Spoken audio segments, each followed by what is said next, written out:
नमस्कार मंडळी, स्वागत आहे तुमचं सफर आणखी एका नवीन व्हिडिओमध्ये. आणि आपण आज चाललो आहोत अलिबागला. तुम्हाला काहीच स्टोरी नाही सांगत की बाबा एवढे दिवस का ब्लॉग नाही आला. सरळ आपण डायरेक्ट आजच्या व्हिडिओवर फोकस करूया, कारण की दरवेळेसच कारण तुम्हाला देणार आहे मी की बिझी होतो, कामं होती भरपूर सारी, त्यामुळे आता कोणतंच कारण नाही. सरळ व्हिडिओमध्ये घुसूया. आज आपण चाललो आहोत अलिबागला. आत्ता आपण आहोत पनवेलमध्ये आणि आत्ता वाजले आहेत सकाळचे 9:30. आरामात उठलो, आरामात मस्तपैकी निघालो. वेळ झाला पण ठीक आहे, आपण आरामात कव्हर करू रस्ता. अलिबाग जास्त काही नाहीये, आपल्याला 1.5-2 तासाचा रस्ता आहे आता पनवेल मधून. आणि ॲज ऑलवेज परत पनवेल पर्यंत तुम्हाला काय दाखवायचं, परत सेम सेम सेम सेम गोष्टी. त्यामुळे आता पुन्हा एकदा आपण पनवेल पासूनच ब्लॉग चालू चालू करतोय.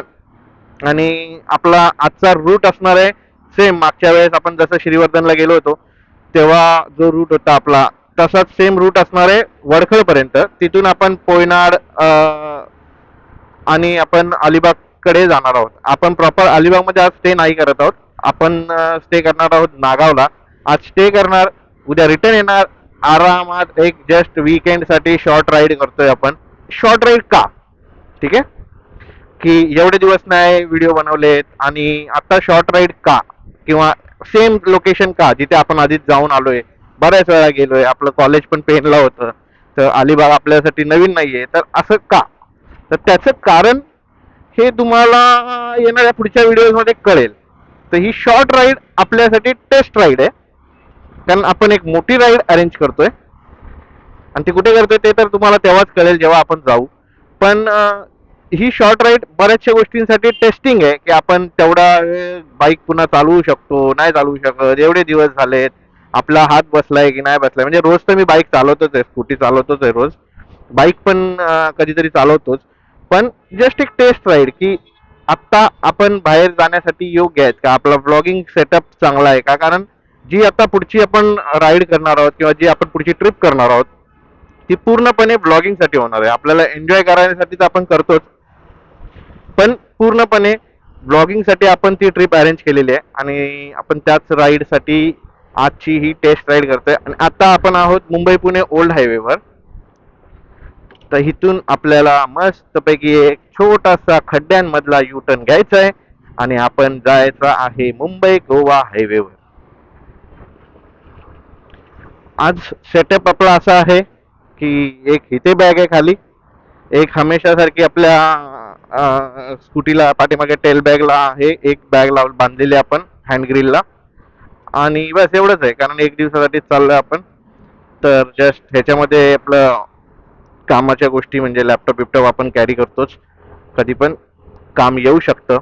त्यामुळे बाकी पाठीमागे आपले कपडे आहेत, थोड्याफार गोष्टी खाय प्यायच्या आहेत.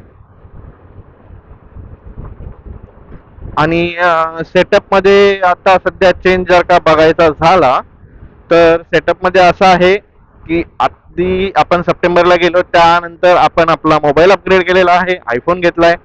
आणि आयफोनवर आता बराचसा जो आपण तिथे ब्लॉग शूट करणार अलिबागमध्ये तो सगळा आयफोनवर शूट करणार आहे. मोटो ब्लॉगिंगचा कॅमेरा आपला जुनाच आहे, DJI Action 2. आणि 2 वर्षापूर्वी, म्हणजे बऱ्याच 2-2.5 वर्षापूर्वी मला वाटतं घेतलाय, जेव्हा बऱ्याच लोकांना हा कॅमेराबद्दल माहीत पण नव्हतं. आपण तेव्हा हा कॅमेरा घेतलाय. आणि आपला जो माईक आहे फक्त त्याच्यामध्ये एक छोटासा चेंज केलेला आहे. झालं काय की आपण लास्ट जी श्रीवर्धनची राईड केली तेव्हा आपण मोटो ब्लॉग केला होता, मे बी तेव्हा किंवा त्याच्यानंतर आणखी एक राईड केली होती. मी गावी गेलो होतो जानेवारीमध्ये तेव्हा, पण त्याचा काय ब्लॉग वगैरे केला नाही, कारण तेव्हा मी जो आपला माईक अडॅप्टर आहे तो घेऊन नव्हतो गेलो. तर कुठेतरी दोघांपैकी कुठेतरी एका ठिकाणी माईकचा जो स्पॉन्ज असतो ना, त्याला काय बोलतात मला माहित नाही, पण माईकचा जो स्पॉन्ज असतो तो पडला. आता तो पडल्यामुळे काय होतं की जी पण आता हवेचा जसा आवाज येतोय तुम्हाला, तो हवेचा आवाज खूप जास्त येणार आणि माझ्या आवाजापेक्षा जास्त तो आवाज असणार. त्यामुळे मग मी आता फक्त एक डेडकॅट नावाचा एक प्रकार असतो जो माईकचा एक स्पॉन्जचा अल्टरनेटिव्ह असतो, तो सध्या घेतलेला आहे आणि तो लावलाय. तर त्याच्यामुळे थोडासा आवाज आहे ना आधीपेक्षा बेटर क्वालिटी येणार. आज ट्रॅफिक जरा जास्त आहे, की आपण लेट केला त्यामुळे ट्रॅफिक वाढलंय माहित नाही, पण थोडंफार ट्रॅफिक आपल्याला रस्त्याला भेटतंय मगाचपासून. आपण विक्रोळीतून पण पनवेलपर्यंत पण आलो तेव्हा पण आपल्याला थोडंफार ट्रॅफिक लागलं होतं. आणि आता तुम्ही बघताच आहेत की मुव्हिंग आहे ट्रॅफिक. काय म्हणजे असं एकदम जॅम नाही मुंबईतल्या आपल्या रेग्युलर ट्रॅफिक सारखं, पण आहे बऱ्यापैकी आज गाड्या जास्त आहेत.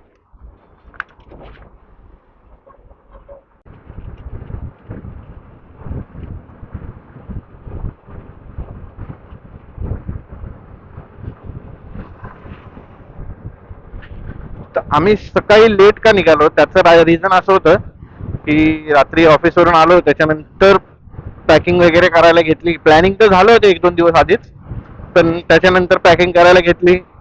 प्लस रात्री भावकीचा फोन आला आपल्या, तर भावकी बरोबर रात्री 1-1:30 वाजेपर्यंत फोनवर बोलत होतो. ते झाल्यानंतर झोपलो. मग सकाळी शेवटी उठायला वेळ झाला. उठल्यानंतर मग आरामात सगळ्या गोष्टी म्हटलं आता करूया, घाई गडबड करण्यात अर्थच नाही राहिलेला आहे. आणि त्यामुळेच थोडासा लेट झालाय. बाकी काय नाही. तसंही आपलं बघा 10:30चं चेक इन आहे, 9:45 वाजलेत. आपण 10:30 पर्यंत आरामात अलिबाग मध्ये पोहोचतोय. आपली या टायमाची रूम आहे नागावला आहे, तर आपण नागावला आरामात पोहोचतोय. 2-3च गोष्टी करायच्यात आपल्याला तिथे जाऊन. एक तर पहिलं म्हणजे स्टेकेशन आराम, त्यानंतर नागाव बीचवर जराशी भटकंती, आणि बायकोने कुठले तरी रेस्टॉरंट बघितलंय अलिबाग मध्ये. तिला मच्छीची जाम आवड आहे, तर ते मच्छी खाण्यासाठी कोणतं तरी रेस्टॉरंट शोधलेलं आहे. तिथे फक्त मच्छी खाणार आणि येणार. म्हणजे असं समजू शकता की एक टेस्ट ड्राईव्ह पण आहे, प्लस एक फक्त मच्छी खाण्यासाठी आपण तेवढ्या लांब चाललोय. पण ठीक आहे, इसी का नाम तो जिंदगी आहे. एन्जॉय करणार नाही आता नाही करणार तर कधी करणार. मित्रांनो, आपण आता पेनला पोचलेलो आहोत. आपण जरासं पेनमध्ये जाणार आहोत जुन्या आठवणी ताज्या करण्यासाठी, कारण माझं कॉलेज इथे होतं पेनमध्ये. पेन पासून 1 किलोमीटरवर ते रामवाडी, म्हणजे पेन तालुक्यातलं पेन मध्येच बोलू शकतो त्याला. गव्हर्नमेंट पॉलिटेक्निक पेनला मी कॉलेजला शिकायला होतो. 3 वर्ष मी इथं मजा मारली. त्यामुळे मी सांगेन, प्रत्येकाला सजेस्ट करेन की आयुष्यात एकदा तरी हॉस्टेल लाईफ जगा. हॉस्टेलला राहायचं मी इकडे. पेन आधी हा पण आम्ही प्रवेशद्वार हा नाही वापरायचो, आम्ही तिकडून एंट्री करायचो पेन मध्ये, जिकडून आता आपण बाहेर पडणार तिकडून आम्ही एंट्री करायचो. तर आता जरा हायवे बिवे झाल्यामुळे आता पेनचा पूर्ण कायापालट झालाय. थेट डायरेक्ट आपण मार्केटमध्ये पोहोचणार आहे आता. हे राधिका रेस्टॉरंट दिसते मित्रांनो. कॉलेजची लाईफ अर्धी इथेच गेली. म्हणजे त्या राधिका हॉटेलला आम्ही जेवायला असायचो. अर्धी लाईफ तिथे गेली, अर्धी लाईफ इथे मोरेश्वर चित्रमंदिर. तेव्हा याला मोरेश्वर बिग सिनेमा म्हणून बोलायचे. बिग सिनेमाकडे होता. इथे आम्हाला 30 रुपयामध्ये पिक्चर, कॉलेजच्या आयडी वर 30 रुपयामध्ये पिक्चर बघायला भेटायचा. त्यामुळे जो जो सुट्टीचा दिवस असायचा तो पूर्ण दिवसभर आम्ही बॅक टू बॅक शोज बघायचो इथे पिक्चर. हर एक पिक्चरचा डायलॉग आणि डायलॉग आम्हाला त्यामुळे पाठ आहे. प्रत्येकाला आमची पूर्ण जो ग्रुप होता ना, प्रत्येक जण दररोज सुट्टीच्या दिवशी पूर्ण दिवसभर, कारण रूमवर गरम व्हायचं. गव्हर्नमेंट कॉलेजचं हॉस्टेल होतं त्यामुळे त्याच्यात एवढं असं काय हे नव्हतं की एसी वगैरे फॅन पण एवढा चांगला असेल. गरम व्हायचं दिवसभर, मग एसीला बसायचं, मग इकडे येऊन बसायचो. आणि आता अजून बऱ्याचशा गोष्टी इकडे डेव्हलप होत आहेत. हा ब्रिज पण नसायचा, खालून रस्ता असायचा, फुल ट्रॅफिक जाम असायचं इथे नेहमी. पेन मध्ये आतमध्ये येणाऱ्या गाड्या, बाहेर जाणाऱ्या गाड्या, कारण कोकणातल्या सगळ्या गाड्या एक त्या पेन मध्ये तरी थांबतात किंवा त्या रामवाडी डेपोला तरी थांबतात, कोकणात जाणाऱ्या सर्व गाड्या. त्यामुळे इथे फुल ट्रॅफिक असायचं. सकाळी अभ्यास करत असलो की रात्रभर अभ्यास केल्यानंतर सकाळी चाय प्यायला मित्र यायचे. मी तर काय चाय पित नाही, मग यांच्याबरोबर समोसा खायला इथे भाजी मंडई असायची. इथे भाजी मंडई लागते 4-4:30 वाजतापासून.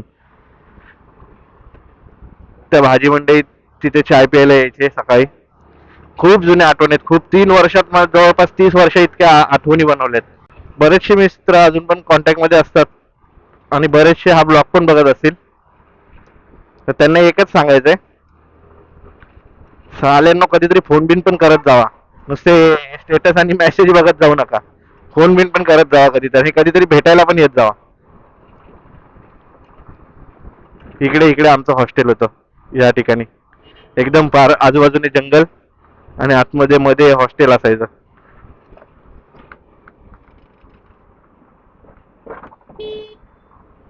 इथून खाली त्या ब्रिज खालून राईट आहे ना, तिथे कॉलेज होता. आधी हा ब्रिज काय नव्हता, हा असा सिंगल हायवे होता नुसता. आणि त्या हायवेवरून आम्ही क्रॉस ब्रिज करून जायचो कॉलेजला. आणि ह्या बाजूला आमचं कॉलेज आहे.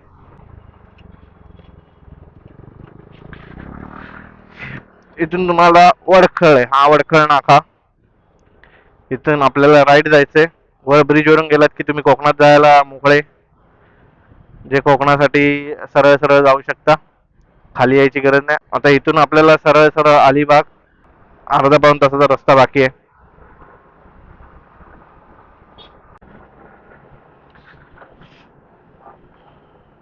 मित्रांनो, जे नको येतं तेच झालंय. आपल्याला ट्रॅफिक लागलंय बरंच सारं.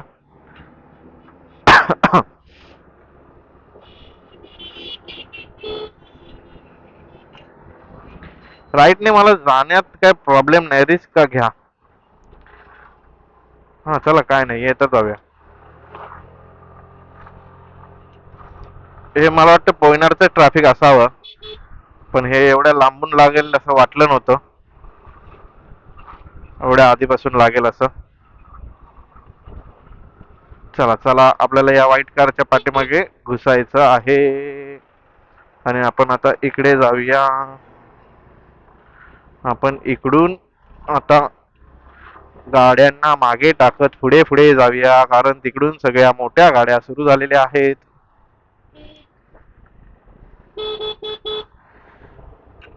गरमी लागते ना, पागल व्हायला होतो.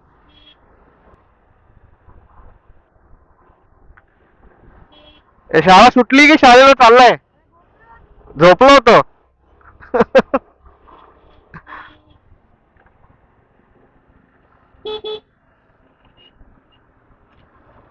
मावशी, जराशी जागा द्या आम्हाला, आम्ही जात आहोत, आम्हाला जाऊ द्या.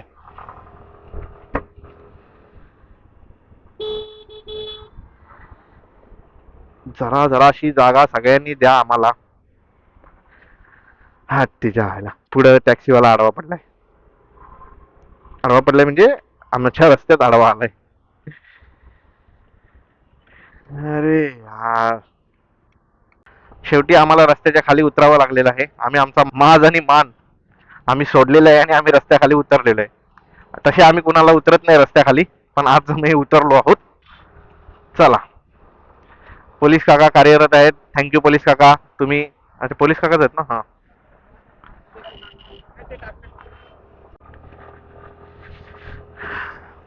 फायनली बाबा कार्ले खिंडीत पोहोचलो.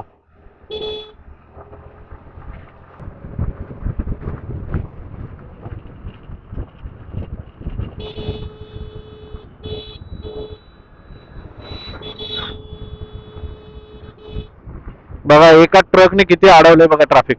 केवढं पाठीमागे ट्रॅफिक अडकलंय आणि ते वाढतच चाललंय.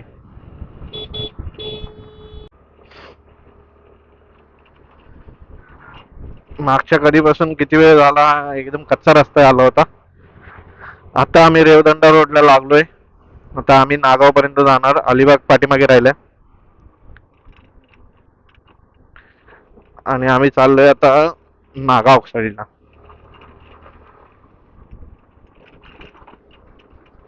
रेवदंडा मुरुड जाण्यासाठी जो रोड लागतो ना, त्या रोडवर आहे. असंच कच्चा रस्ता आहे मगाचपासून बऱ्याच वेळ झाला. आणि आता वाजलेत 11:15, 11:20 झालेत. आम्ही 11, 11:15 आम्ही पोचलो आणि आल्यानंतर जरासं फ्रेश विश झालो. आणि एवढी गरमी आहे ना भयंकर, आज काय माहिती काय एवढी गरमी आहे. मुंबईत तर एवढी गरमी नव्हती एवढे दिवस, आणि आज भयंकर गरमी आहे. त्यामुळे आम्ही गपचूप AC लावली आणि रूममध्ये आराम करायचं ठरवलं. मी रील बघत बसलो, बायको झोपलेली. तर ही बायकोची थाळी आहे.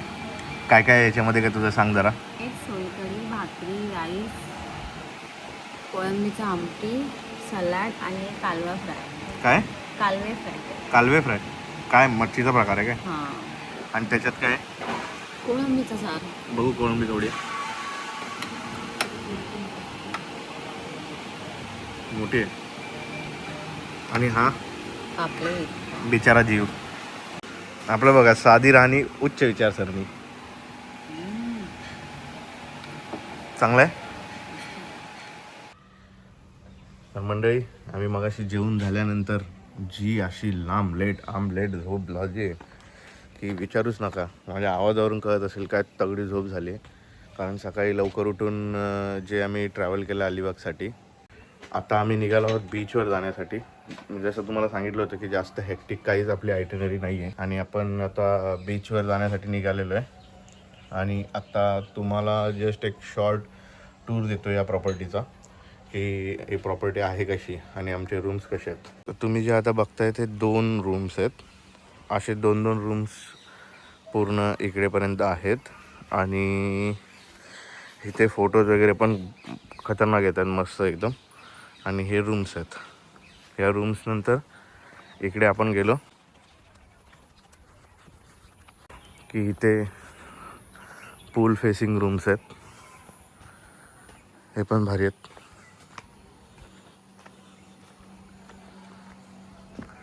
आणि हा पूल आहे, स्विमिंग पूल इकडे. बाकी इकडे पण रूम्स आहेत.